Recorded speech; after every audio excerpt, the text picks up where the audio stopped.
მოგესალმებით, ეს არის ვატო და ტატოს პოდკასტი. მე ვარ ტატო და პოდკასტი იმართება ჩემ ამხანაგ ვატოსთან ერთად. გამარჯობა ვატო. გამარჯობა ტატო, სასიამოვნოა. სასიამოვნოა ასევე. პოდკასტში დაბრუნება. ერთ დღის დაგვიანებით დაიდება, მაგრამ ჩვენი სვენელის ყურსაც ერთ დაგვიანებით მოხდება, მაგრამ იმედია სასიამოვნო არის მაგათთვისაც. მოგეწონა ხო? ჩემი შესავალი. კი, მშვენიერი იყო. როგორც ყოველთვის. კაი, მისმენთ. დღევანდელ პოდკასტში წინასწარ დავგეგმეთ, ან პირველად მოხდა მეგონი ხო, რომ წინასწარ თემა გავსაზღვრეთ. არა, სხვა შორის იმ მაპსის პროექტებზე და პიტერ ეთიეს წინასწარ. ხო, მაგაზე. შენი ინიციატივით პირველად მოხდა. ნუ მე თავიდანვე ვიძახდი, მაგრამ ხო, შენ თავიდან ვიძახდი. კაი, მოკლედ, ამ პოდკასტში გვინდა ვილაპარაკოთ ნეონატალიზმზე, ხო? ნუ სხვა თემებზეც ვილაპარაკებთ ალბათ, მაგრამ პირველი თემა იქნება ნეონატალიზმი რა. ანტინატალიზმი ვატო. ანტინატალიზმი? ვახ, მე ნეოლიბერალი. აგერი ეგორი ერთმანეთში. ხო, კაი. ხო, სანამ რამის ვიტყოდეთ უბრალოდ ეს საკითხი შემოგთავაზეთ ჩვენო მსმენელმა. კი, სხვებსაც შეუძლიათ. კი, და სხვებსაც შეუძლიათ გვითხრან საინტერესო თემები და შევხედავთ. კაი, შენი ტყვი რა არის ანტინატალიზმი? რავი, ანტინატალიზმი ძალიან მარტივად არის ფილოსოფიური ხედვა, რომ ზოგადად ბავშვის გაჩენა და ადამიანების დაბადება, მარტივად რო თქვა, არის ტრაგიკული მოვლენა. კი, მაგრამ მე რომ მოусმინე პოდკასტს იმასთან, რა ქვია, სამ ჰერსთან ერთად იმ ტიპს რო ქონდა. ეგ იძახის, რომ ანტინატალიზმი ტერმინი მაგან გახადა ეს პოპულარული და მაგამდე შეიძლება იყო ეგ ტერმინი, მაგრამ არ იხმარებოდა ეგრე ხშირად რა. კი, ხო. ანუ ეგ მნიშვნელოვანი ტიპი არის, მაგ მნიშვნელოვანი ტიპი არის, ხო? ამ მიმდინარეობის კი, ერთ-ერთი მნიშვნელოვანი წარმომადგენელი. რა ქვია სახელი? ბენატარი არის გვარათი, მგონი. ქვია დეივიდი, დეივიდ ბენატარი, რომელიც არის სამხრეთ აფრიკელი ფილოსოფოსი. სამხრეთ აფრიკელი არის? კაი, მე მაგ ტიპს უსმენდი და ორი განსხვავება გააკეთა რა, ანუ ერთი არის რომ დაბადება არასწორი არის თუ არა და მეორე ცხოვრების გაგრძელება რა. ხო. იმიტომ რომ ეგ შემდეგი რაღაცა არის. შემდეგი რაღაცა არის. მაგის არგუმენტი. იმიტომ რომ შენ თუ თვლი რომ გაჩენა არ ღირს, მაშინ ცხოვრების გაგრძელება სხვა არ ღირს, ანუ ეგ არგუმენტი იყო რა, ანუ ერთ-ერთი არგუმენტი იყო, რომ ძალიან გრძელი ის იყო, რა ქვია, სამ ჰერ სისტემის დიალოგი. ხო, თუმცა მე ვფიქრობ, რომ ეგრე იმიტომ გაეწელა დიალოგი და ხშირად ამ საკითხს ამათობს ხოლმე, რომ ხო, ანუ ძირითადად ამ ბენატარისთვის რაც ინტუიციური ჩანს ძალიან ტერმინების გარდა. სამ ჰარისისთვის არ იყო ეგეთი ინტუიციური, როგორც ბევრი სხვისთვის. ეგ დებატი ჩავთოთ, შეუძლია მოისმინოს ჩვენო მსმენელმა. კაი, მაგრამ შენ რას ფიქრობ მაგაზე? ნუ დავიწყოთ ბავშვის გაჩენაზე რა. ხო. ნუ პირველ რიგში ეგ მაგკაც მსმენოდა ადრე. პატარა შესავალი მინდა გავაკეთო, რატო დავინტერესდი საერთოდ ახლიდან ამ საკითხით. მაგრამ რაღაცა სადაც ერთი თვის მქონდა ისეთი გაცნობიერება რა ვატო. ხო იცი რაღაც რომ თავში დაგარტყავს უცებ და თითქოს რაღაცაზე პერსპექტივა. რო ანათდება, მოდმოში რო არის, light bulb-ს. ხო, ეგეთი light bulb-ის მომენტი იყო. ეგეთი ორი მქონდა რა ცხოვრებაში. პირველი იყო რომ მივხვდი რომ რაც მოგივა დავითაო, ყველა შენი თავითაო რო არის გამონათქვამი. მან შეიძლება დავითში იგულისხმებოდეს სახელი დავითი ან დავა. ვაიმე ეგ ეხა მომივიდა. ვაა, ჩემი. ხო, ეგ იყო პირველი შოკში ვიყავი ერთი დღე. მეორე რაც იყო, რაც არ დავფიქრებულ ვარ, იყო რომ რეალურად ახლა რაღაცებს რაც ვაკეთებთ, თუ ვამბობთ ხოლმე რომ აი პასუხისგებლობა გაქვს სხვა ხალხის მიმართ. აი მაგალითად რო თქვა რომ ნაგავს რო ძირს ვყრი, ამით სხვა ზარალდება, ან რო ვეწევი პასიური მწეველი ზარალდება და უშტას შემდეგ. ხო. მაგის გარდა ისე არის, რომ რეალურად კიდე პასუხისმგებლობა მაინც გვაქვს ისეთ ადამიანებთან, რომლებიც არც დაბადებულან. იმიტომ რომ მიუხედავად რომ არ დაბადებულან, რახან ზუსტად ვიცი რომ დაიბადებიან, პრაქტიკულად არსებობენ რა. მიუხედავად რომ არ არსებობენ. მაგაზე უბრალოდ არ მიფიქრე ეს და ზოგადად არ ვფიქრობთ ხოლმე მაგაზე, რომ ადამიანი სანამ იარსებებს, რაღაც აბსტრაქტში ადამიანი რეალურად უკვე არსებობს რა. და შესაბამისად ამ უკვე არ არსებობს, მაგრამ ყველა პონჩი იქნება და ისე თუ იმ მორალურ ფილოსოფიას მივყვებით, რაც რა ყველას გვაქვს, რომ სხვას არ უნდა და ბლა-ბლა. ისე არის, რომ თან ისე უნდა მოიქცე იმის გარდა, რომ სხვებს ცოცხალ ადამიანებს კი არ უნდა, მათ შორის იმათ არ უნდა, ვინც ჯერ არც დაბადებულან. კი, მაგრამ პრობლემა იმაში არის, რომ შეიძლება ის ეკოლოგიურ პრობლემას რო ვქნით მომავალი თაობებისთვის, ხო? მათ ეგ შეიძლება. ეკოლოგია ერთ-ერთი არის, მარტო მაგაზე ქვეყანა რო აიღო ქვეყნის ეკონომიკა ან რაღაცა ასე შემდეგ რა. ხო, მაგრამ ხო არის ქვეყნის ეკონომიკა მომავალში როგორ იქნება? შეიძლება შენ ახლა რაღაც ისეთი გააკეთე, რომ ყველაზე მომგებიანი არა ეკონომიკისთვის შევა და შენთვის არის მომგებიანი, მაგრამ რაიცი 10 წელიწადში იქნებ სხვა რაღაცა მოხდეს. ამაში 10 წელიწადში შეიძლება მაშინ მეტეორი დაეცეს, ანუ ხო, არა, ეგ არის თავისთავად, მაგრამ უბრალოდ იმას ვამბობ, რომ უფრო მიზანშეწონილია ისე მოიქცე, რომ რაღაცა ცუდი არ მოხდეს მომავალში, მარტივად რო თქვა რა. ხო, შენ ვერ გააკონტროლებ. არა, ხო, ვერ გააკონტროლებ, მეტეორს ვერ გააკონტროლებ, მაგრამ სხვა რაღაცას გააკონტროლება, რისიც შეგიძლია უნდა გააკონტროლოთ მაგალითად მაინტერესებს. ჰა? ან მაგალითად მაინტერესებს. აი, მაგალითად შვილი აი დავუშვათ შვილის გაჩენა გინდა. და ერთ-ერთი იცი რომ ის შვილი უნდა გაიზარდოს და საფუძველი გაქვს იმისი ფიქრა, რომ გარკვეული გარემო, რომელშიც ბავშვები იზრდებიან, უფრო ჯობია ბავშვის ბედნიერებისთვის და კარგად გაზრდისთვის, ვიდრე სხვა გარემოებები. აი მაგალითად რომ ჯამრთელი იყო. აი, ხო, აი. ბავშვის გაჩენას თუ აპირებ, ჯობს რომ წინასწარ დაფიქრდე, რომ რაღაცეები ისეთი გააკეთო, რომ მომავალშიც რაღაცა ის კონდეს ინდიკატორი, რომ ჯამრთელი იქნები და შეძლებ ბავშვის მოვლას რა. პირობითად ეგ შეგიძლია მოიყვანო. ხო, ეგ არგუმენტი ხო. ხო, მაგრამ მაქედან რო გადავიდეთ ისე ანტინატალიზმზე. ხო, ანტინატალიზმის ხო, საინტერესო ფილოსოფია არის იმ გაგებით, რომ ჩემი აზრით ფუნდამენტურად რაც ის კაცი ამბობს, ეგ ბენად არის. აბსოლუტურად სწორი არ კი არა და ვერ ხედავ როგორ შეიძლება არ იყოს სწორი. მე არ მომწონს რო იძახის, რომ ან ცხოვრებაში რომც კონდესო უფრო მეტი, ეგეთი არგუმენტი აქვს რა, რომ ცხოვრებაში რომც კონდესო უფრო მეტი ბედნიერება, ვიდრე უბედურება და შენი ცხოვრება მართლა ღირდეს, პონჩი რა, რა დეფინიციებიც გვაქვს რა ცხოვრებისთვის, რომ ბედნიერი, კარგი სრულყოფილი ცხოვრება კონდესო, ეგეთი ცხოვრების გაჩენაო მაინც არ ღირსო რა. იმიტომ რომ ხო და ვერ მივხვდი რატო, რატომღაც მაგის თვალში პოზიტიური, ნეგატივი ნეგატიური ცხოვრება, იმდენად ცუდი არის და უფრო მეტი ღირებულება აქვს ვიდრე კარგ ცხოვრებას რა. ნათიოს კარგი ცხოვრება რო არ გაქვს, ეგ არაფერს არ გაკლებს. კარგი ცხოვრება ადამიანის რო არ არსებობდეს, არაფერს არ აკლებს არავის. მაგრამ ცუდი რო არსებობდეს, ვიღაცას აკლებს რაღაცას და როგორ ფათეკრი არ არის მაგაზე ეგ საინტერესო ნაწილი არის კიდე, მაგრამ მე როგორც მესმის თვითონ რაც ამბობს, რომ აი მარტივი ფსიქოლოგიური ეფექტი არსებობს რა.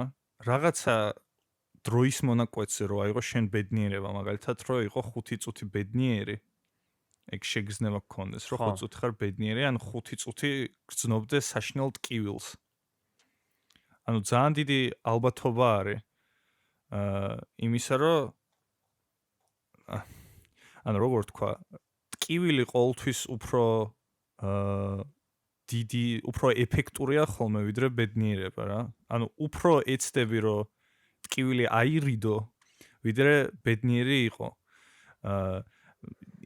ის მაგალითი მოყავს, რომ ზოგადად ნეგატიური რაღაცეები უფრო ძაფრი არის, ვიდრე დადებითი რაღაცეები. ეგ იმას რაც შეეხება და მეორე რაც შენაობ, რომ აი რაც მოიყვანე, რომ კარგი რომც არსებობდეს, მაინც არაფერი შეიძლება და ასე შემდეგ. ეგ არის, რომ კითხვა რო დასვა ესე, რომ ახლა აი მარსზე მაგალითად სიცოცხლე ხო არ არის რა მაგალითიც მოყავს მანდ. ხო, მარსის მაგალითი მოყავს. და მარსზე ახლა აი ვერ ელაპარაკებ რა, რომ იქ კი არავინ არ ცხოვრობს და აი რო არავინ არ ცხოვრობს, რამდენ ბედნიერებას მაზავენ რა. მაგრამ რო წარმოიდგინე რომ მარსზე რო ცხოვრობდნენ არსებები და იქ რაღაც ომი იყოს მუდმივი და რაღაცა რა. მაგ შემთხვევაში ტკივილი ბევრად ეგ ნეგატიური ასპექტი ბევრად უფრო მძაფრი არის რა. ანუ ტკივილის არარსებობა ყოველთვის არის კარგი, მაგრამ სიკარგის და არატკივილის ან ტკივილის საპირისპიროს არსებობა ზოგადად პერსპექტივაში რა, როცა მაშინაც კი როცა არავინ არ არის რომ იგრძნოს. მაგ შემთხვევაში დაჟე არც კარგია და არც ცუდია რა. იმიტომ რომ თვითონ ერთ-ერთი არგუმენტი რაც მაგ ფსიქოლოგიაზე მოყავს, რომ ტკივილი უფრო ისეთი ძლიერი აგენტი არის, ვიდრე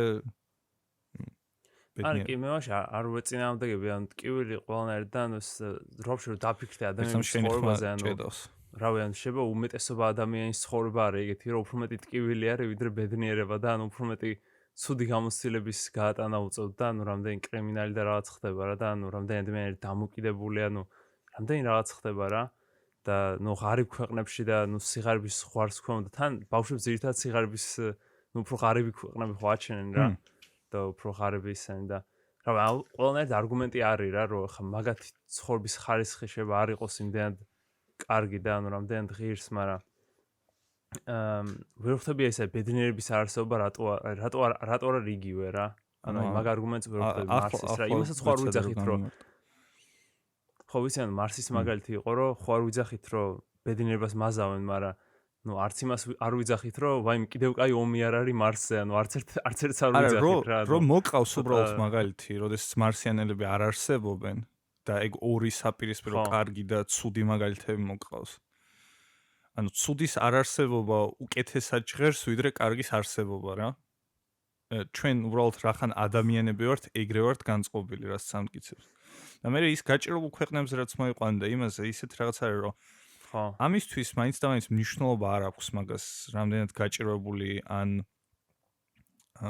დიდარი ხარ ან რაღაცა რა იმიტომ რომ რაც აქცენტს აკეთებს რომ აი ესეთი დისკომფორტი რაც არსებობს რომ გეკავება და კარგად ვერ წვდები იმ კუთხეს სადაც გეკავება ან რაღაცა ან რომ გაცივდები და ყოველდღიურზე საუბარი ხო ყოველდღიური შფოთვა დისკომფორტზე რასაც ყოველდღიურს მაგრამ უბრალოდ ადამიანის ბუნებრივი მდგომარეობა არის რომ ყოველთვის რაღაც ეტაპებზე იგრძნოს ეგ რაღაცა უკმაყოფილება ცხოვრებაში და კიდე ყველაზე მეტად რომელი არგუმენტიც მომეწონა არის რომ ბავშვს რო აჩენენ მშობლები აი მაგალითად მშობლებმა იციან რომ ბავშვს ექნება რაღაც მძიმე დაუნის სინდრომი ან აუტიზმი ისეთი რომ ძალიან გაუფუჭებს ასე რომ ვთქვათ ცხოვრების ხარისხს წინასწარ იციან ეგ დაუშვათ თავიანთი გენეტიკიდან გამომდინარე ან რამე თანდაყოლილი დაავადება რომლის გამოც ადრე მოკვდება ეგ აფერხებს ხოლმე მშობლებს რომ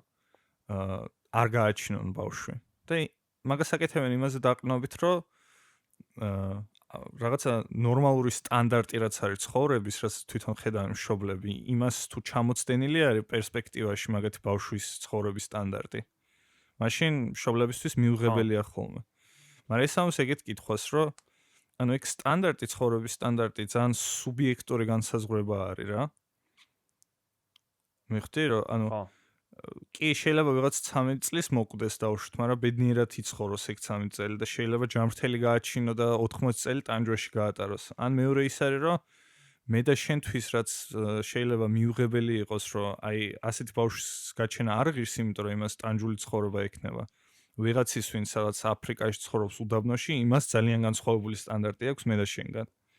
ანუ ყველა შემთხვევაში მე ანუ ინტუიტიურად ძალიან ცუდი ის განსაზღვრება გავაკეთე რომ ღარიბი და მდიდარი განსაზღვრე არა და ანუ რეალურად ანუ თანაბრად აქვს პრობლემები ანუ მაგ მხრივ რაც მოყავს ხოლმე ის რომ მაგალითად დეპრესია თანამედროვე საზოგადოებებში და მაგრამ დამოკიდებულ ხო მდიდარს უფრო არა შენ ამბობ მაგას მე არ ხო მე ვამბობ მაგას კაი ნუ კაი გაიგე კიდე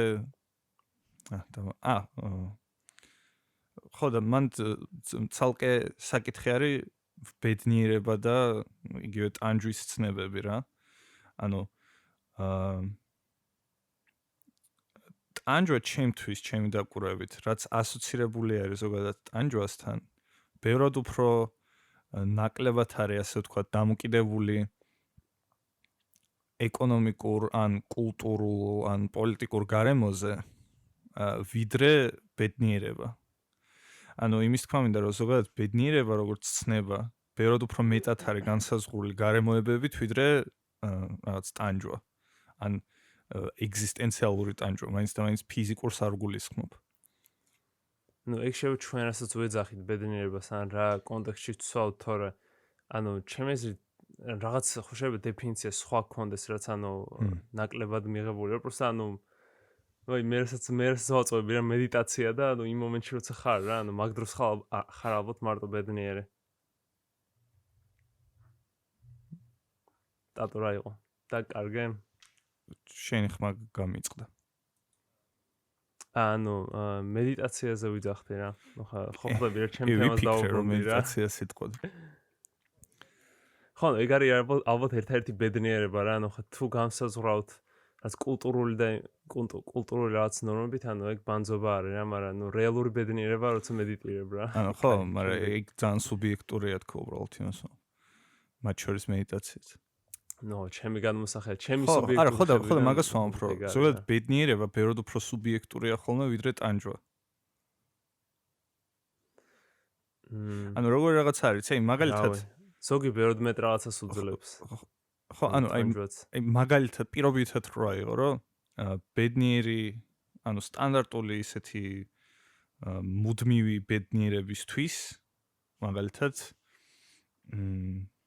უფრო დიდი ანუ როგორ თქვა, აი რომ საკმარისი საცხოვრებელი პირობები რო გქონდეს დაუშვათ.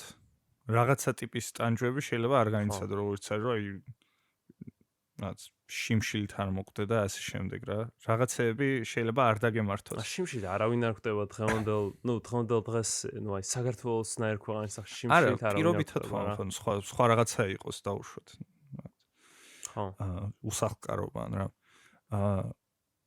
მაგრამ შენ რა იყო ისეთი ცუდი რაღაცეები ბჭყალებში, როგორც არის მაგალითად აი რაღაც გაუცხოების შეგრძნება, ან ეგზისტენციალური კრიზისი, ან რაღაცა. ეგ შეგრძნებები თითქმის საერთოდ არ არის დამოკიდებული რაღაც სიმდიდრეზე და ეგეთ რაღაცეებზე, ქონებაზე, ცხოვრების სტანდარტზე და ასე შემდეგ. რა თითქოს ისე არის, რომ ეგ შეგრძნებები უბრალოდ თან ახლავს უბრალოდ არსებობას რა. ანუ ეგ გასაგებია, მაგრამ შენი არგუმენტი არის იგი, რომ ეთანხმები, რომ ბავშვის გაჩენა არ ვეთანხმები, მაგრამ პირობას არ ანუ დასკვნაში არ ვეთანხმები. ყველაფერს არ შეცდომას ვერ ხედავ. ყველაფერს რაც ამბობს ჩემი აზრით არის აბსოლუტურად სწორი. კი, ანუ მეც სამ პირობასთან ვეთანხმები. აბსოლუტურად ხო, მაგრამ ანუ ბავშვის გაჩენა რომ სწორი არ არის, რატომღაც იმას ითვალისწინებს, ანუ ზოგადად თვითონ როგორც ავრცელებს თავის ფილოსოფიას, თავარი დაშვება რაც არის, რომ ცხოვრება თავისთავად ადამიანის სიცოცხლე, რაღაც კოსმოსისთვის არის უმნიშვნელო. არაფერი რაღაც მარტივად ვთქვა, ღმერთი არ არის, აზრი არ აქვს, სიცოცხლე მოკვდები, ბევრი არაფერი არ იცვლება სამყაროში. რაც კოსმოსის არ აქვს მნიშვნელობა პლანეტაზე რამე ცოცხალი არსება არის თუ არა. მაგრამ ჩემი გადმოსახედიდან ეგ კაცი ზედმეტად ოპტიმისტურად უყურებს ყველაფერს. ანუ აი ცოტა რთულია ჩამოსაყალიბებლად. ოპტიმისტურად იმიტომ უყურებს, რომ მისთვის აი ეს ტანჯვა რაც არის თითქოს რაღაც ყოველდღიური ტანჯვა და უშუალოდ არსებობის მისთვის ეგ არის, ანუ აი დასაძრახი რაღაცა რა, როგორც აშკარად ცუდი მოვლენა. და ანუ მე არ უყურებ ეგრე. ანუ იმას ვამბობ, რომ ის მიიჩნევს, რომ სადაც არსებობს სიცოცხლე, რომელიც იტანჯება, ეგ არის ცუდი. შენთვის ნეიტრალურია. აბსოლუტურად ნეიტრალურია. იმიტომ რომ მაგასაც მნიშვნელობა არ აქვს. ზოგადად თუ იტანჯები, თან ისეთი რაღაცა არის, რომ რაღაცაზე რომ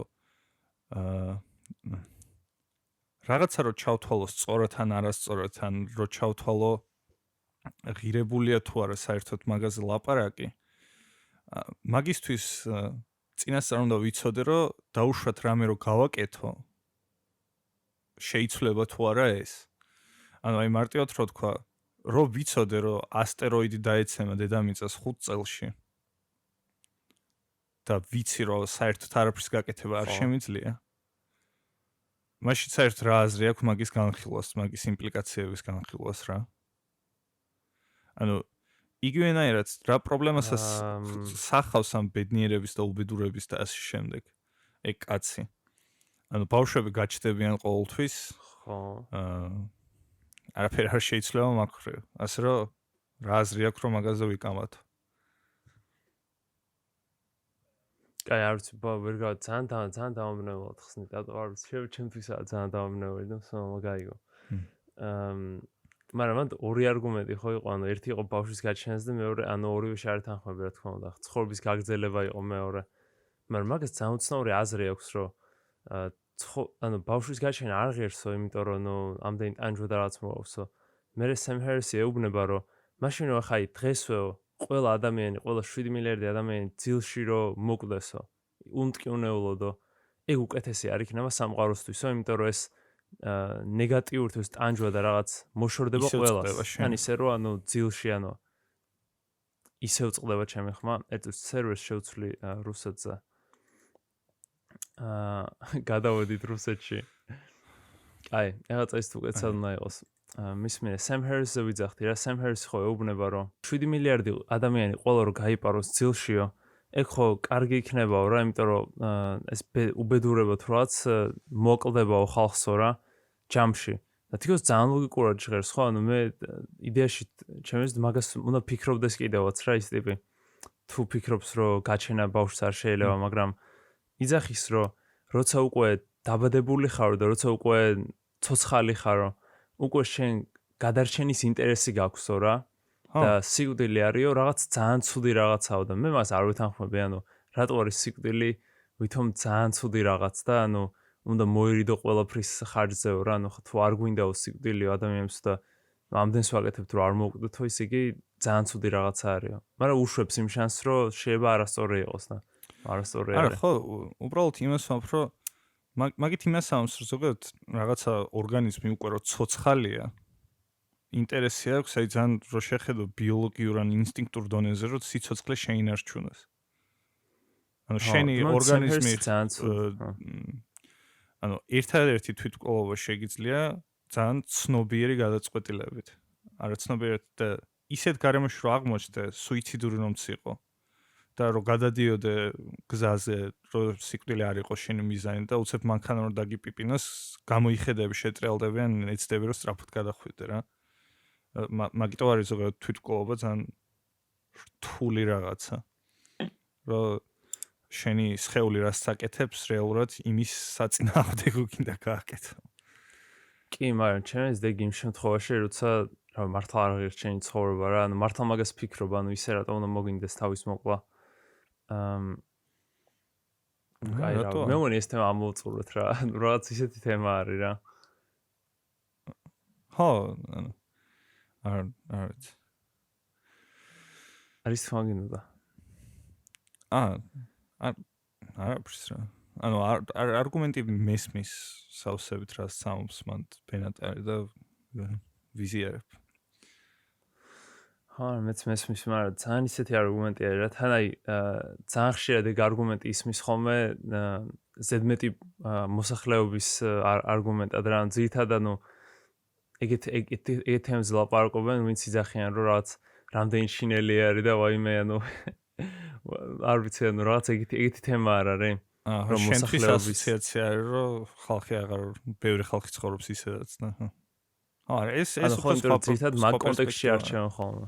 ხო, სხვა პერსპექტივა არ აუცილებელი იგივე თემაზე იყო, მაგრამ ნუ გაფიქრებს რა, ანუ შენ თუ გააჩინე იმდენი ბავშვი, რომ ანუ დედამიწაზე ვერ ეტევა. ხო, მაგრამ ეგ უბრალოდ სისულელია. ეგ ემპირიულად სისულელია. ამ მომენტში იმდენი რესურსი არსებობს მთლიანად, რომ რა მოსახლეობაც ვარ, ალბათ იმაზე 20 ჯერ მეც ეყოფა თავისუფლად, რომ კარგად იცხოვრო რა. სწორედ რომ გადაანაწილო. კი, მაგრამ პრობლემა ისა ვერ გადაანაწილო, პრობლემა ისა ტრანსპორტირება რა, კი არის ამერიკაში არის რაც waste, ნაგავში მიდის რაც ძალიან დიდი პროცენტი საკვების და პროდუქტების რა, რომელიც просто ფუჭდება, ამ просто არავინ არ ყიდულობს და მასზე ნაგდებენ. და ეგ საჭმელი ჭირდება აფრიკელს ხო მაგალითად, მაგრამ პრობლემა არის რომ ამერიკიდან აფრიკაში რომ გააგზავნო მე ეგ საჭმელი, ამერიკა ყიდულობს რა და იქ რჩება. შეხედა აფრიკისგან იყიდა ოდესღაც რა, მაგრამ ეგრე ხდება просто. არა, ხო, ეგ ტრანსპორტირების ის არის. მე უბრალოდ იმას ვამბობ, რომ რესურსები არ ნაწილდება თქო სწორად. შენ რო ხო, მაგრამ თუ ტრანსპორტირება ფული ღირს ვერც გაანაწილებ სწორად, გაგიჭირდება. ხო, არა, ტრანსპორტირება მან ნაკლები პრობლემა არის თან. ჩემი აზრით. ეხლა მაგას ვერ ვიტყვი დეტალურად რატო? კაი, ჩემი ისენი ეხლა თემები რაც გვჭირდება, რა ყველაზე საინტერესო თემა ეხლა რა იმაზე რა ანტინატალიზმი, სალომე უროტაძე. მე ბიჭო არ просто ძალიან მყიდვახსენებ რა, ძალიან გადაობა არ არის რომ ნახევარსაათიანი კომენტარი ჩავიწერე სალომე უროტაძეს ეს პირველ დღეებში რა. იმიტომ რომ სანამ გააგრძელებდა. მოკლედ სალომე უროტაძე არის რაღაცა ქართველი სტუდენტი, რომელიც სწავლობდა ქიმიაზე საქართველოში და მარკეტერი არის საიტი, სადაც დაიდო ინტერვიუ. მარტო მარკეტერზე არა, მარკეტერზე სანამ დაიდო. ბევრგან იყო დაუნთარფს. საქართველოში ზოგადად გავრცელდა ინფორმაცია სოციალურ ქსელში, რომ ეს გოგო მუშაობდა თანამშრომლობდა SpaceX-თან, რაღაცა თეორია აქვს ფიზიკაში, რომელთაც დაინტერესდა ნობელის რაღაცა კომიტეტი და ასევე ამ გოგოს თქმით, ის ჩარიცხულია MIT-ში, რომელიც არის ძალიან პრესტიჟული ტექნიკური უნივერსიტეტი.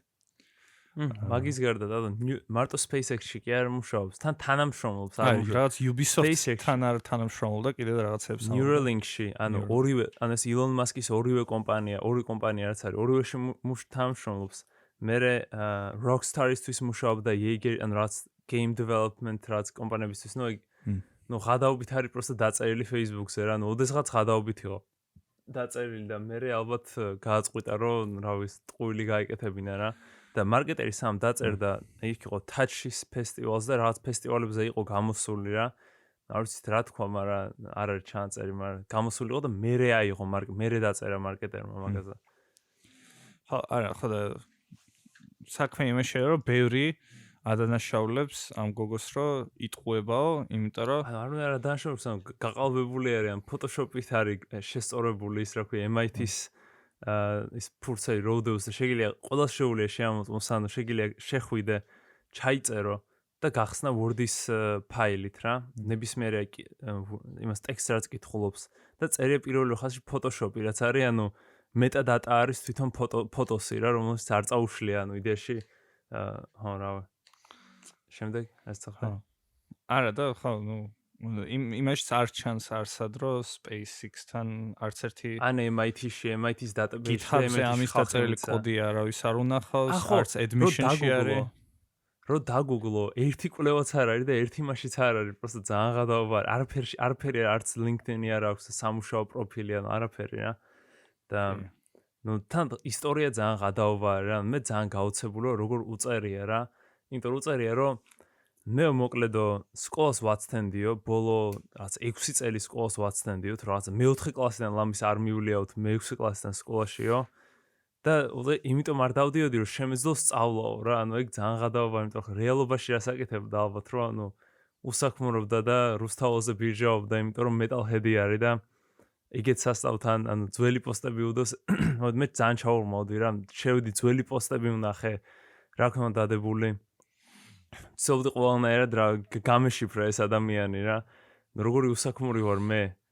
მართლა რომ წერს რომ უსაქმურები ხართ, მე რომ იმას მშვებითო რა. ხო, ეგ მართლა ის არის. ჩემზე მართლა გაარტყა, იმიტომ რომ მართლა უსაქმური ვარ, მაგრამ რა ვქნა, დავინტერესდე. მე დიათ არ დავინტერესებული ვარ და იმას უშვებ, რომ შეიძლება მართლა სადღაც საზღვარგარეთ არის და სწავლობს უბრალოდ. არა, არის მე მგონი საზღვარგარეთ იყო წასული, ანუ მაგის დოკუმენტიც არის, რომ სადღაც გერმანიაში სადღაც იყო წასული.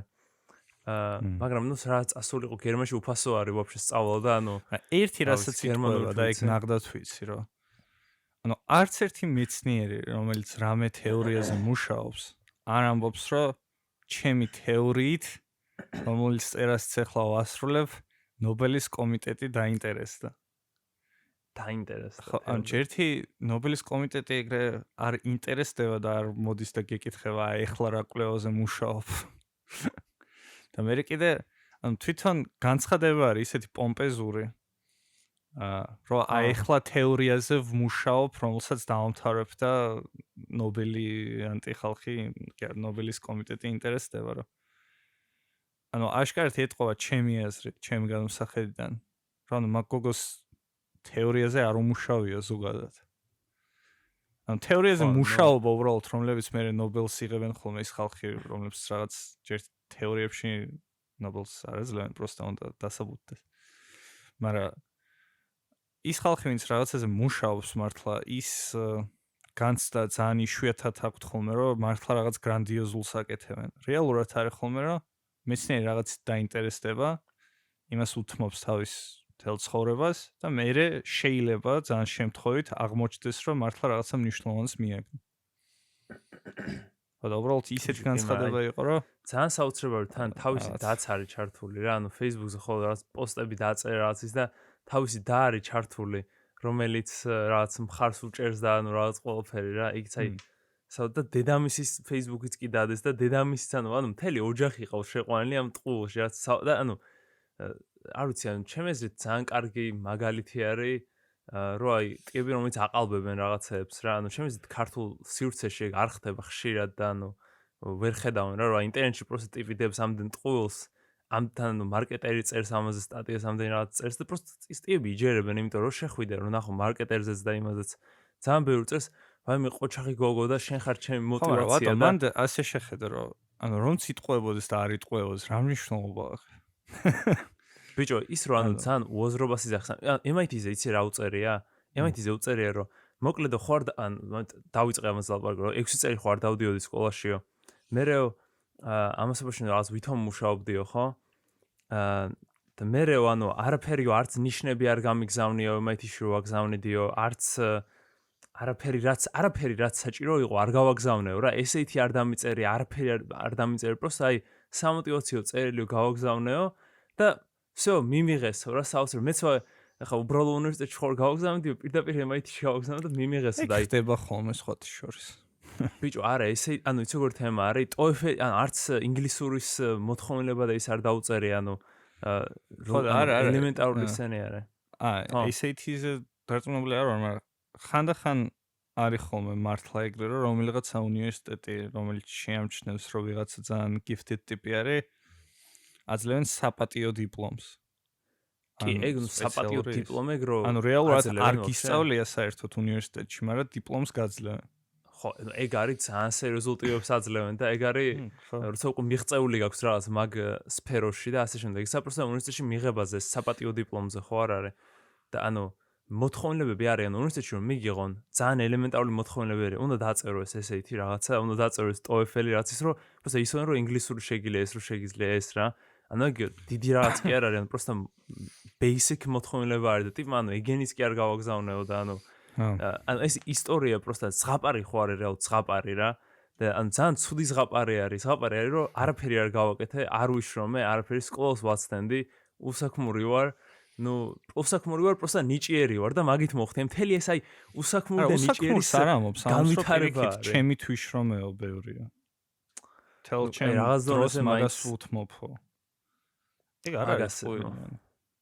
ნუ აი ესე იგი თურმე უფრო ნუანსურიც ყოფილა. არა, თვითონ მაგას რაც სამს თუ იტყუება დაუშვათ. ძალიან ბევრსაც იძახის რა, ზოგან წერს რომ არაფერი არ გამიგებია და ის ჩავაბარეო. თუ იტყუება, მაშინ ძალიან კარგ იმას უმიზნებს, იმიტომ რომ რეალურად მეც მე პირადად ვფიქრობ, რომ რაც უნივერსიტეტში ვარ დაუშვათ, ან ხალხი ვის ვეკითხები, ვინც მათ შორის უნივერსიტეტში კარგად სწავლობდა.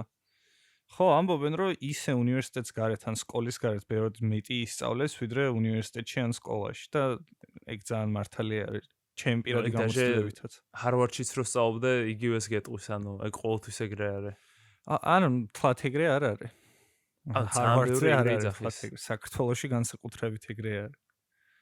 საქართველოში უფრო მეტად, მაგრამ ანუ ძირითადად უცხოურ უნივერსიტეტებიდანაც და უცხოური იმებიდანაც სულ მაგას იძახიან. ხო, უცხოელებიც მაგას იძახიან. იმიტომ რომ ხო, აკადემიური სწავლება არის უბრალოდ ისე მოწყობილი, რომ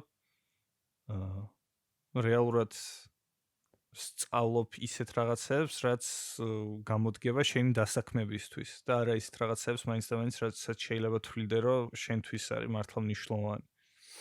და ანუ უშუალოდ პრაქტიკა რო გაქვს უფრო უფრო სწავლმა და ბევრი უნივერსიტეტი ცდილობს რომ პრაქტიკა უფრო შემოიტანოს რა ჩემ უნივერსიტეტში არის ეგრე რომ რაღაც ნუ რა ვიცი გვაბარებენ რა არასწორი მგონია არ ვიცი მეც აი ცოტა უცნაური არის რა ნუ თითქოს ამ კარგი იდეა არის მაგრამ ცოტა წვალება არის არ ვიცი კარგი ერთ ცუდი მაგრამ ცოტა უფრო წვალება არის იმიტომ რომ აი დამოუკიდებელი რაღაც პროექტი უნდა გავაკეთოთ მე რომ ავირჩიო თემა რომ აი რისი გამოკვლევა მინდა და ჩემით გამოვიკვლიო რა და ანუ მიმართულება ნუ შევიკითხო დამეხმარო და რაღაც მაგრამ ნუ ეს მიმართულება არ მაქვს რა ჩემით უნდა გავაკეთო რაღაცა რა კვლევა რა ესე გამოდის არა ყველაზე სწორი იქნება ჩემი აზრით რომ უნივერსიტეტი უბრალოდ იყოს ადგილი სადაც აი ხელს გიწყობენ უბრალოდ რომ შენი კონკრეტული ინტერესები რაც გაქვს მაქსიმალურად მოიძიო ეგენი და მიეღწეო მაგათ ბევრი უნივერსიტეტები არის ისეთი აი რაღაცა კერძო უნივერსიტეტები ან boarding school-ები და ასე შემდეგ, რომლებიც შენით გადგენინებენ მაგალითად პროგრამას, რაც ისწავლე და მათ შორის იმ პროგრამაში რა საკითხებს ისწავლე. რომ მაქსიმალური თავისუფლება აქვს მაგ მხრე და კი, მაგრამ ყოველთვის ძალიან, ანუ თავისუფალი არის რაღაც დონეზე, მაგრამ ყოველთვის არჩევანი გაქვს რა, ანუ მეთე რაღაცას თუ არ ერთ საგანს თუ არ ერჩევ, მეორეს ვერ ერჩევ, იმიტომ რომ ანუ საათები არ ემთხოვა და რაც ხდება, ანუ იდეაში თავისუფლება, მაგრამ რაღაც schedule-ი მაინც არის რა, ანუ ბოლომდე ვერ აცდები. მაგრამ ის ხო აი რო დააკვირდე ანუ დიდრული სკოლები თუ აი რაც უფრო ისეთი სკოლა არის ნუ ოდნავ შეიძლება მასწავლებლების მაგრამ მასწავლებლები ისედაც კარგი არის ხოლმე რა ანუ თუ მართლა უნდა რომ ასწავლოს ბავშვს იმაზე რომ თავისუფალი არის просто ბავშვი რომ თავის არჩევანს იღებს კარგ უნივერსიტეტებს ეგ პლუსი აქვს რაც უსმენდი ანუ მაგალითად იგივე MIT და Harvard და ასე შემდეგ რაც ან რაღაც Ivy League სკოლები ამერიკაში ხო მაგათი პლუსი ის არის რომ მაგ უნივერსიტეტებში ძალიან ბევრი ხალხი არის ჩართული research-ში და კვლევაში. და რომ დაინტერესდე რამით, ანუ თვითონ ლექციის ხარისხი შეიძლება TSU-ში ლექტორი უკეთესად ატარებდეს რაღაცა საგანს. ზუსტად იგივე. მაგრამ იმ ლექტორთან, რომელიც Harvard-ში ასწავლის, იმ ლექტორს რაღაცებზე ნამუშევარი აქვს და ისეთ გარემოში ხარ, სადაც ყველა რაღაცას იკვლევს და შესაბამისად ეგ გარემო შენზე ბევრად უფრო მეტად მოქმედებს და ბევრად უფრო მეტი პერსპექტივა გაქვს რომ შენს ჩაერთო კვლევებში და მაგიტო არის იდეაში კარგი და არა იმიტომ რომ რაღაც განსაკუთრებული ორატორი ლექტორები ყავთ ან პროგრამა აქვს განსაკუთრებული პერსპექტივა და ისა მაგრამ გარემოს ქმნიან უბრალოდ ხო გარემოს ქმნიან მაგრამ ჩემს და იგი ბაკალავრზე ბევრად უფრო დაბალ დონეზე არის რა ანუ ეგ უფრო მერე და მერე ვითარდება ჩემს და ბაკალავრი არის ყველაზე რაღაც აი არ ვიცი რა ნუ აი თან აი პირველი წელი ბაკალავრის და აი პირველი რაუნდენიმე ის არის რომ ძალიან ბევრი ტიპი აბარებს ვინც ვაფშე აზე არ არის რა უნდა როგორ უნდა ვაფშე ანუ არ იციან აქ იქნებიან თუ არა რა და მაგათი გაფილტრვა ხდება რა მთელი ბაკალავრი არის გაფილტრვა ხალხის რომ ანუ ვინ არის ღირსი რომ რაღაც ის აიღოს რა და მე უკვე მაგისტრატურაზე უფრო სერიოზული ხალხი ხდება ჩემი აზრით რა იმიტომ რომ აი ბაკალავრის სასტავი არიან ხო ჩემი კლასელები ყოველდღე სვავენ ეწევიან და ანუ აი თითქოს ძალიან ბევრი რა. მომენტ მე მეცნიერების ფაკულტეტზე რო ვარ, ჩემი კლასები ცოტა უფრო ისეთები არიან რა. ანუ კვირაში მარტო 2-3 დღე შეუძლიათ მოწიონ და დალიონ რა და ანუ დანარჩენი დღები უნდა იმეცადინონ და სხვა ფაკულტეტებს დაჟე აი და ანუ სამედიცინოზეც სამკაცრა და მაგრამ აი სხვა ფაკულტეტებზე ტიპები ყოველდღე თითქმის სვამენ და ეწევიან და ანუ არაფერს არ აკეთებენ თითქმის რა. და ანუ რავი ბაკალავრი ძალიან ისეთი თემა არის და აი უცხოეთშიც შემეაზეთ რომ ну შენ თუ გინდა ისწავლი, მაგრამ ისე პროსტა დროს ატარებენ რა, ძალიან ხშირად. ხო, მეც ვფიქრობ, რომ ბაკალავრი ბევრად უფრო უაზრობა არის ვიდრე მაგისტრატურა და გეთანხმები რაც ილაპარაკე. გასავლელი ეტაპია რა, კალინგი არის რა. ნუ სხვანაირი უნდა იყოს იდეაში, მაგრამ რა ვიცი.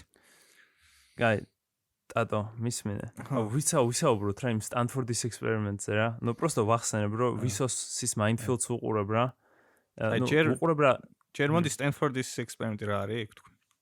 ეგ ნუ რატომაც ჩავთვალე ყველა მიცის, მაგრამ რა თქმა უნდა, ანუ ციხის სტანფორდში აიყვანეს სტუდენტები და გახადეს ნახევარი, ნუ ფსიქოლოგიის პროფესორმა გააკეთა ეს ექსპერიმენტი რა, ნახევარი სტუდენტები რა. ზიმბარდო მგონი. ხო, ზიმბარდო. ნახევარი სტუდენტები აიყვანეს და ჩასვეს ციხეში, ვითომ ციხეში. პატიმრები გახადეს და ნახევარი სტუდენტები გახადეს პოლიციის უფროსებით, ვინც არიან რა, ვინც პოლიციელები, მუშაგები. ხო და იდეაში ამ კვლევის დასკვნა ის იყო, რომ როდესაც უნიფორმას აცმევ ადამიანს და როდესაც გარემოში ქმნის 10% ძალა აქვს, ადამიანის ბუნება არის, რომ იძალდოს და ნუ საშინელებები ხდებოდა რა, ანუ ტიპები აწვალებდნენ ამ პატიმრებს, ანუ სვავდნენ კარდაში და რაც ძალიან ცუდ პირობებში და რაც ვიდეო არის ბოლოს, რომ ერთ-ერთი პატიმარი ეუბნება, რომ მატკინეო, ანუ ეხაც მტკივაო რა, ანუ რაც გამიკეთეო და რაც ძალიან ტრაგიკული ის არის რა. მაგის ვიდეოები და ფილმები არის ამაზე. ძალიან მაგარი ფილმი არის, ფილმი გაქვს ნახე ამაზე.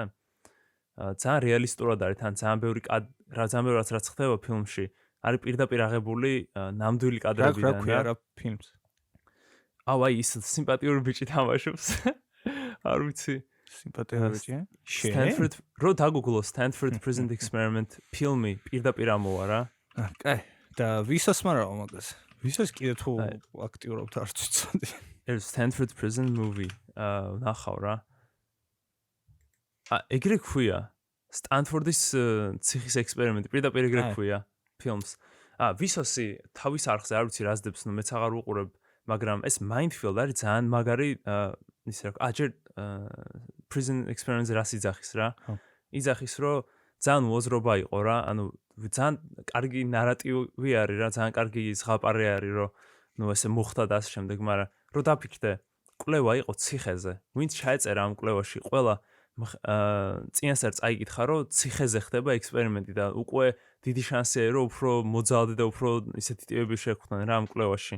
მერე თვითონ ის უფროსი, ის პროფესორი თურმე ეუბნებოდა, რომ შედეგი გვინდა რომ იყოს, რომ პატიმრებზე ძალდობენო რა, შედეგი გვინდა, ანუ წინასწარ ეუბნებოდნენ შედეგს და მერე ესენი პოლიციები თუ რაღაცები აძლევდნენ უკვე იმას რაც უნდოდა რა, ანუ ძალიან ბევრი პრობლემა იყო ამ კვლევაში რა და საოცრებაა რომ ყველა ფსიქოლოგიის რა ვიცი ბაკალავრზე და მაგისტრზე და იმაზე ალბათ ამ ბაკალავრზე ალბათ ნუ ასწავლიან ამას რა, ამ ექსპერიმენტს და ეუბნებიან ალბათ როგორც ფაქტს რომ ადამიანის ბუნება ესეთია და რაღაც რა და უსრული უაზრობა არის რა, იმდენი ბაესი არის მაგ კვლევაში და ვისოსმა ჩაატარა იგივე კვლევა პროსტა ამ ბაესების გარეშე რა. და ნუ რენდომ ტიპები რო აგეყვანა ქუჩიდან, ეგეც ეგრე არ მოხდებოდა. და ეგ კონკრეტული ინსტრუქცია რომ მიგეცა. არა, ხო, მაგაზე სხვა შორის მახსენდება კიდე ერთი ექსპერიმენტი არის მსგავს დუხში, მილგრემის ექსპერიმენტი თუ იცი. არა. ეგ შედარებით უფრო საინტერესო არის. ძალიან შედარებით. მილგრემის ექსპერიმენტის არსი მდგომარეობდა იმაში, რომ ანუ რაღაცა ოთახში შეყავთ ვიღაც ტიპი და ის არის ელექტროობას რო უწევდა უწევ. დენს რო ურტყავს სხვა ოთახში პატიმრს. აი ხო. მანდაც დასკვნა ისა რომ მოყვები რაც არის თან შენი ხმა იჭდება ასე რომ. კაი მიდი თქვენ. მოკლედ რაც ხდება მილგრემის ექსპერიმენტში არის რომ ტიპი შეყავთ რაღაცა ოთახში, იქ არის თეთრ ხალათში ჩაცმული ადამიანი და ეუბნებიან ამ ტიპს რომ სხვა ოთახში არის ვიღაცა კიდე სხვა ადამიანი, რომელსაც შენ უნდა დაუსვა კითხვები მიკროფონის საშუალებით, კითხვები კი არა, ეტყვი მაგალითად პირველი შეკითხვა და ის გაძლევს პასუხს.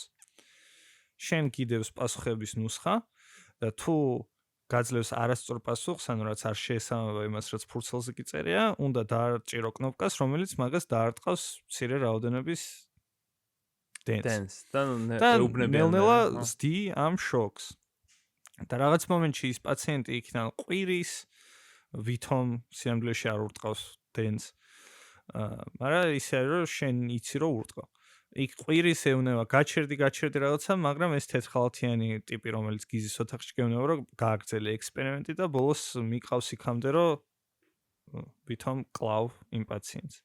და მაგ ექსპერიმენტის მიხედვით ძალიან ბევრმა სატესტო სუბიექტმა იქ ოთახში მყოფი ადამიანი აიყვანა ამ ლეთალურ ძაბვის დონემდე. კი, მაგრამ მაგაზე რამე საწინააღმდეგო არსებობს, მე მგონა რომ ეგ 100%-იანი იყო. მე მგონა რომ მართლა მაგას აკეთებენ. ნუ, პირველი ყველაზე აშკარა რაც არის, იქ გიწერია ვოლტები. ამ კნოპკაზე რაც სურტყო. ეხლა შენ მაგალითად იცი ლეთალური დოზა რამდენი ვოლტი არის? არ ეუბნებოდნენ? არა. მაშინ ხო, ეხლა თუ პროსტა დასაჭერი არის. ანუ ისიც არის რომ დაუშვათ ის იქიდან ყვირის და რაღაც თუ გააგრძელებ, მაგრამ ინფორმაციას გაძლევენ იმას, რომ ის თანახმარი რაც ხდება და დაშგეუნებიან, რომ სერიოზული არაფერი არ მოუვა. ხო, ნუ აი თუ მოატყუე და არ უთხარი ყველაფერი, ხო, რავი, დააჭერ მაგ კნოპკებს რომ წყვიროდეს. მაგრამ თან ის არის რომ ეგ ექსპერიმენტი მე ბევრჯერ ჩაატარეს ხვებმაც. და ყოველჯერზე ძალიან სხვა შედეგებს იღებ. რამდენი მიიყვანს სიკვდილამდე.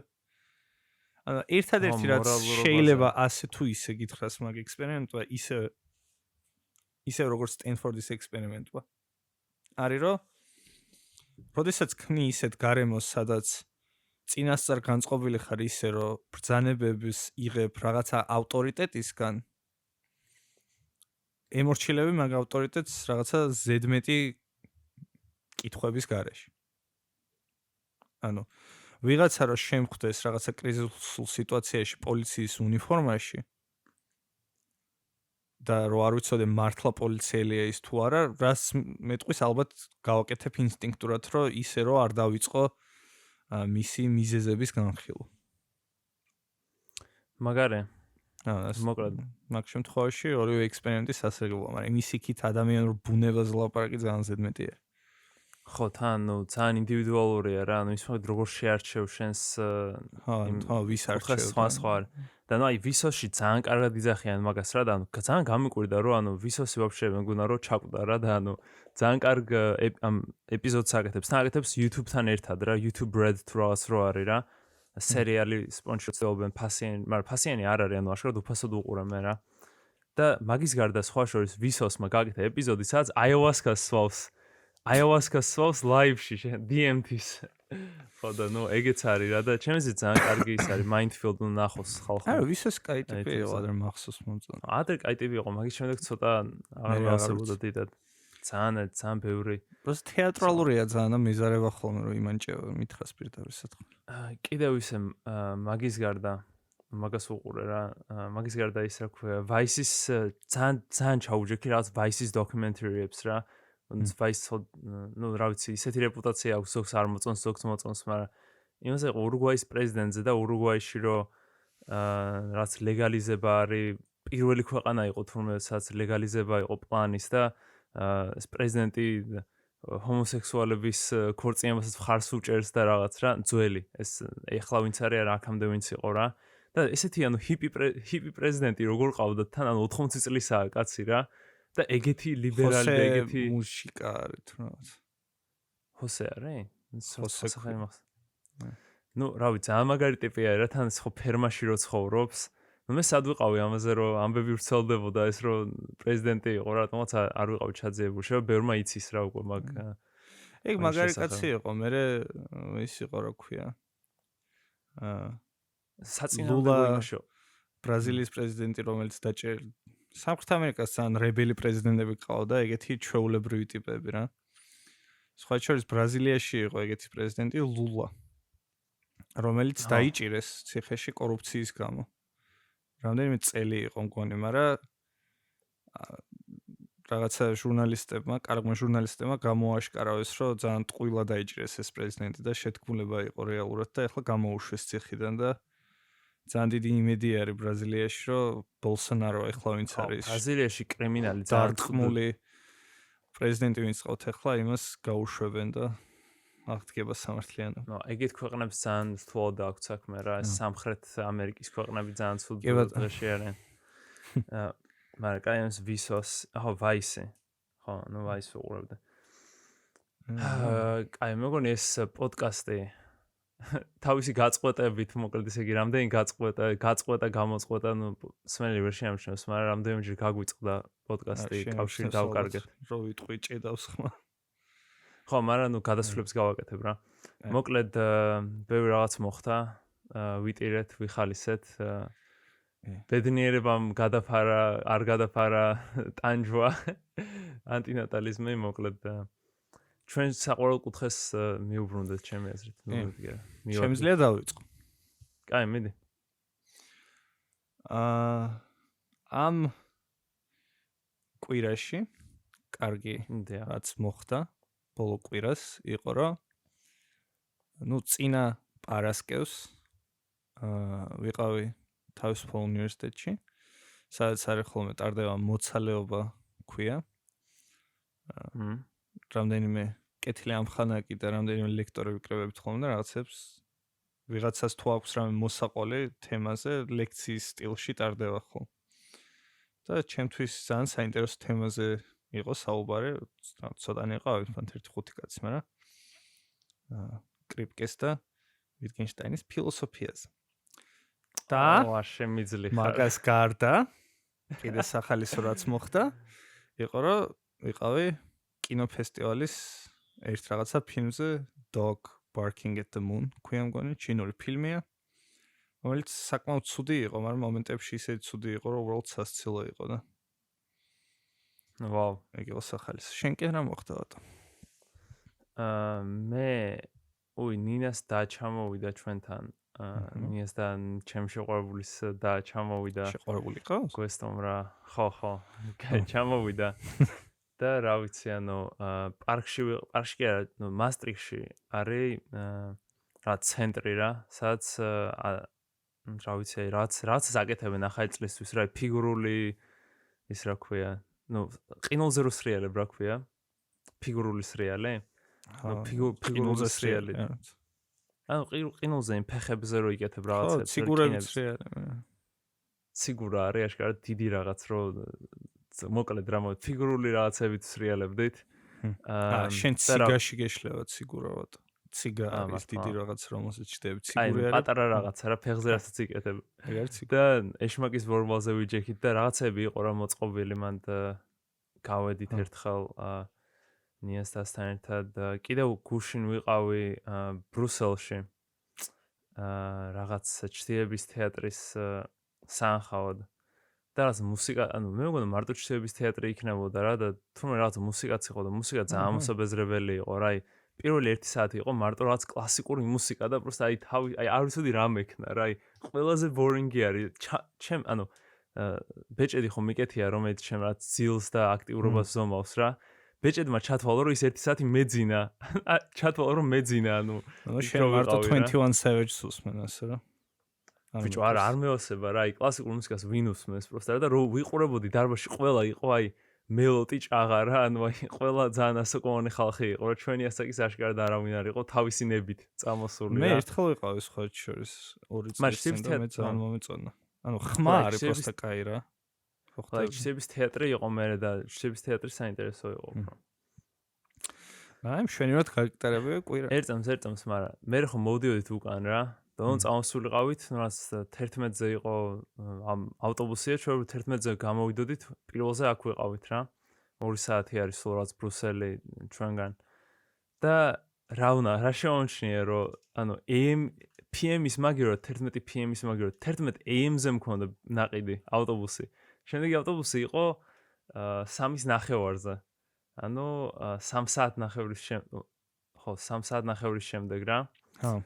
და მოგვიწია 3 საათნახევარი, ის ნინა იცნობდა რა სახეობებს კი არა, ვინც აკეთებდა პერსონაჟებს რა ჩრდილების თეატრში.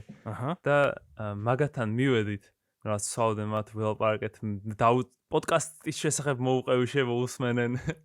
მთელი თემა მოხდა, მედიტაციაც კი აუხსენი. რაღაც მომენტში იაღოვალოდ გრძნობ თავს რა ის მედიტაციას რო ახსენებ. რაღაც ზონეზე.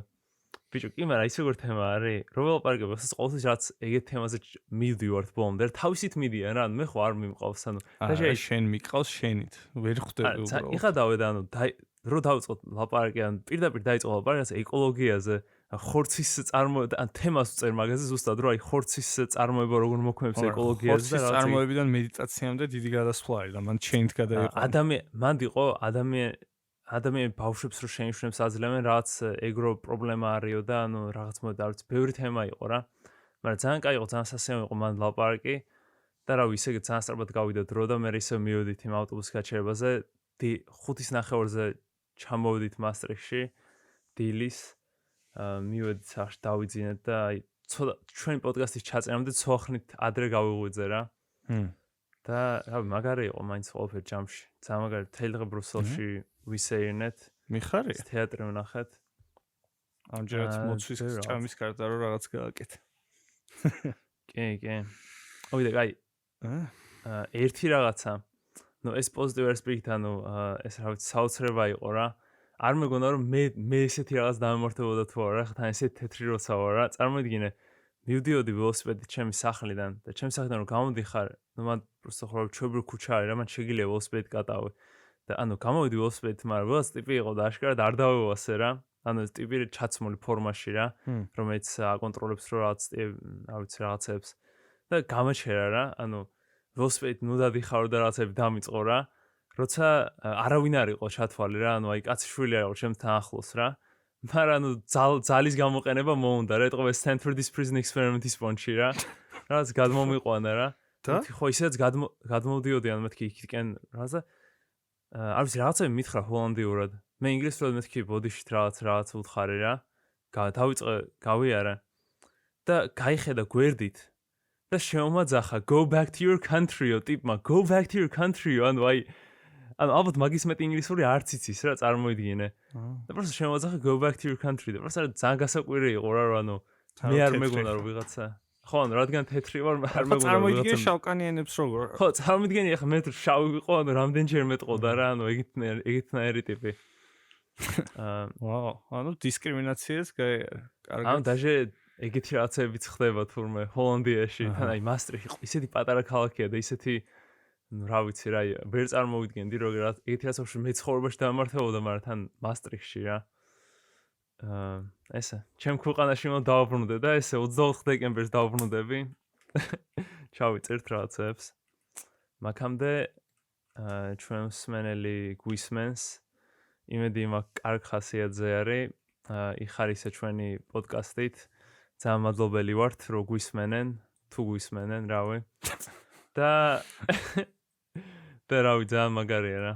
ჩემს მადლობას უნდა ვუხდეთ ყოველ პოდკასტში რა. ძალიან დიდი ისაა, ხო, პოდკასტს. და აგე მადლობა ჩვენ მსმენელს, რომელსაც ანტინატალიზმის თემა შემოგთავაზა. კიდე მოვისმენთ საინტერესო თემებს და თქვენ შემოთავაზებულ საკითხებს განვიხილავთ. ძალიან არაკომპეტენტურად ალბათ. ძალიან არაკომპეტენტურად, ნამდვილად. დროებით. საქართველოს. კარგად.